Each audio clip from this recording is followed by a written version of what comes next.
Hi everyone, this is Alan G4LVV and this is my second video on YouTube, and this is also the second video on the Kydera CDR-300UV dual band analog and DMR digital mini mobile radio that puts out, according to the book, 10 watts on low power and 20 watts on high power. I've done a quick check on the power output, and low power is more like 5 watts and high power is more like 18 watts. Still not bad for a little radio. So just to recap, small tiny radio, this is the size of it. On the top we have power P1, P2, P3. These are user assignable through the CPS software. Volume and squelch, tone and tone select, and a band change and an exit button. On the back, SO239, a cooling fan which comes on as soon as power is applied to the radio via the on-off switch, and a GPS mini antenna. On the front we have speaker, on the right LCD screen in the middle, and a rotating knob which also has a push function, and that is to enter whatever item on the menu we are selecting. Okay, so before I power the unit up, I'm going to zoom in and we'll see a better picture. There we go. Point to note, as soon as the radio is turned on, I have to alter the volume from the factory, and I can find no way to change it. The volume is set at 19 out of 20, so immediately I have to press the volume button on the top and then use the knob to reduce the volume to a reasonable level. Okay, so we're going to power on. Press and hold the power button. The fan comes on.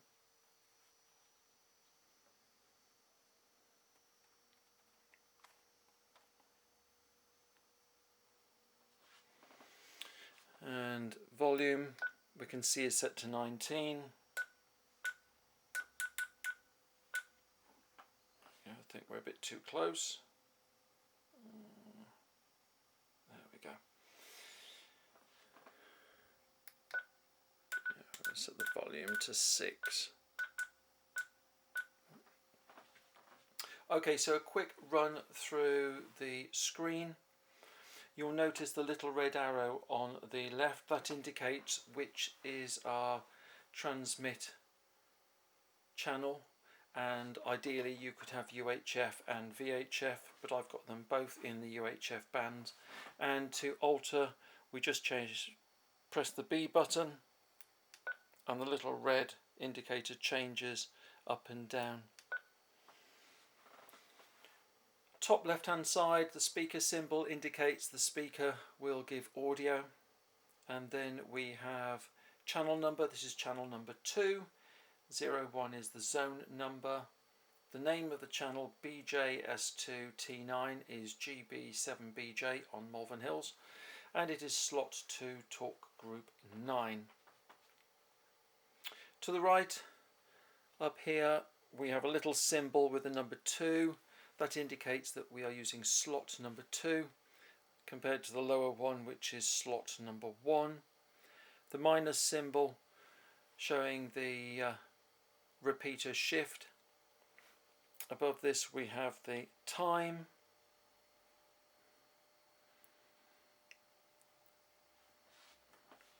And if I change to an analog channel, we can see the frequency is displayed. That can be changed to the name of the channel, and it says FM. In fact, that is the name of the channel. I've named it 146 megahertz. You could call it whatever you want.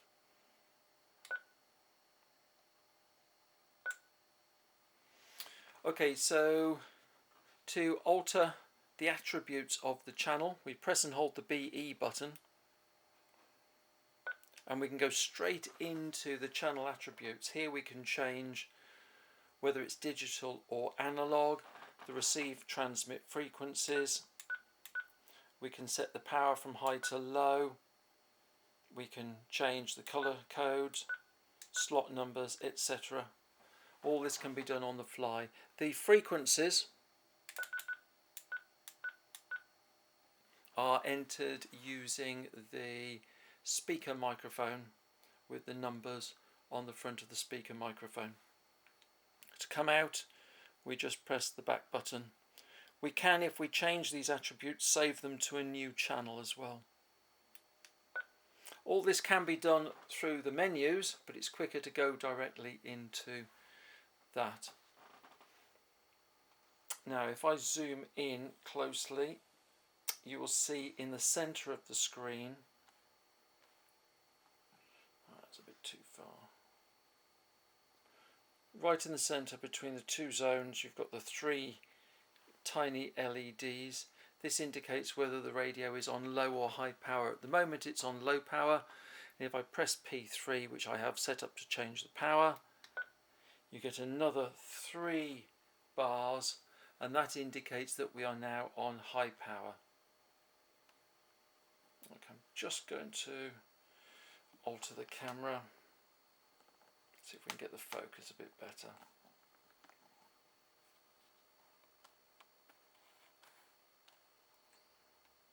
There we go, much better. Okay, if I put it back to standard power, low power, those bars disappear. This also acts as the RSSI indicator when a received RF signal comes in. Okay, so to get into the menus, we press the knob, and here we have the icons for the different settings in the radio. The first one is contacts, messages, call log, scan, zone select. Here we can change zones if we wish to, but again that can be assigned to one of the P buttons above top of the radio. Local settings, I'll just go into that. Here we can change the language, we can lock the keypad, change the functions of the backlight illumination, change the functions of the LEDs, change the display mode, change the Vox, turn it on and off, set the levels, channel switching, factory reset. Come out of that. In the parameters, we can set the timeout timer. The power can be set to high or low. Slot can be changed for the repeater, and encoding, which we don't use. Tone setting, this is where you change the tones for the buttons, private call, etc. Appendix, this is where the GPS can be turned on and off and the various functions of the GPS set. FM radio, it does have an FM local radio. It does not have a separate antenna, it comes down the normal TX-RX antenna connected to the SO239 socket. Time, we can also set the date in here. In fact, if the GPS is switched on, it will automatically set the date and the local time, not in the UK in British Summer Time, but in UTC or GMT if you're old school like me. DTMF codes and hand, mic and speaker. You can choose to have the audio coming out of the speaker or the speaker microphone or both. So for noisy environments that would be ideal to get more volume out.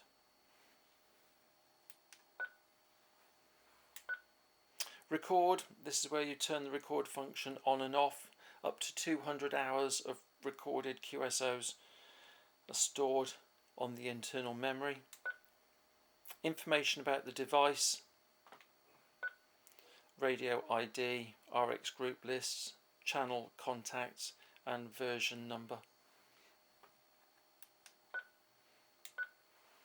And finally, again, this is where we can go to edit the channel. Exactly the same as we went to begin with, using the fast function on the BE button.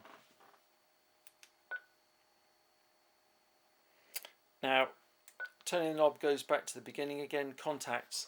Useful item here in contacts. We can look at the contacts and select a contact. I've set a few up.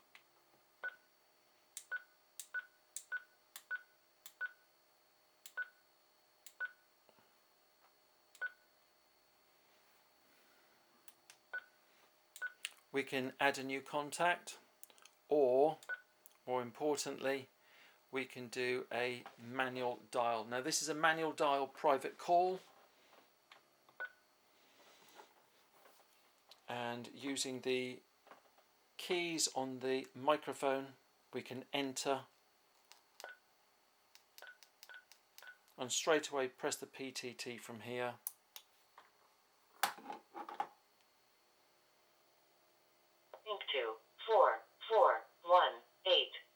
So there we go. That was a status on GB7BJ linked to 4418. Very useful function. You don't have to go through all of the menus to get to that. I got a P1 set up for contacts, and then I can do manual dial. It doesn't remember the last manual dial, unfortunately.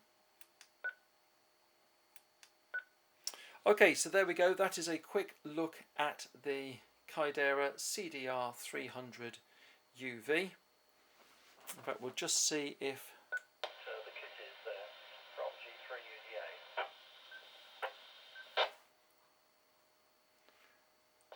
Yeah, it's one of these Ukrainian transversers I bought with a ready assembled PCB.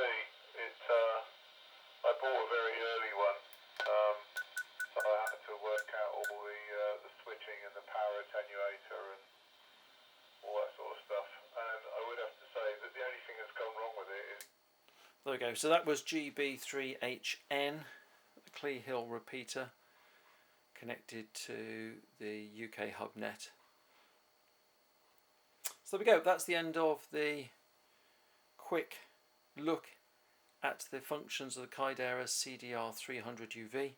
I may do another one showing programming of the CPS, but that is pretty similar to all DMR radios and is very simple. It connects via a lead on the side of the radio, and I've also done a firmware update, and that was very simple. 5 little steps and the firmware was updated. So there we go. That's the end of the presentation. Hope you enjoyed it. 73s from G4LVV.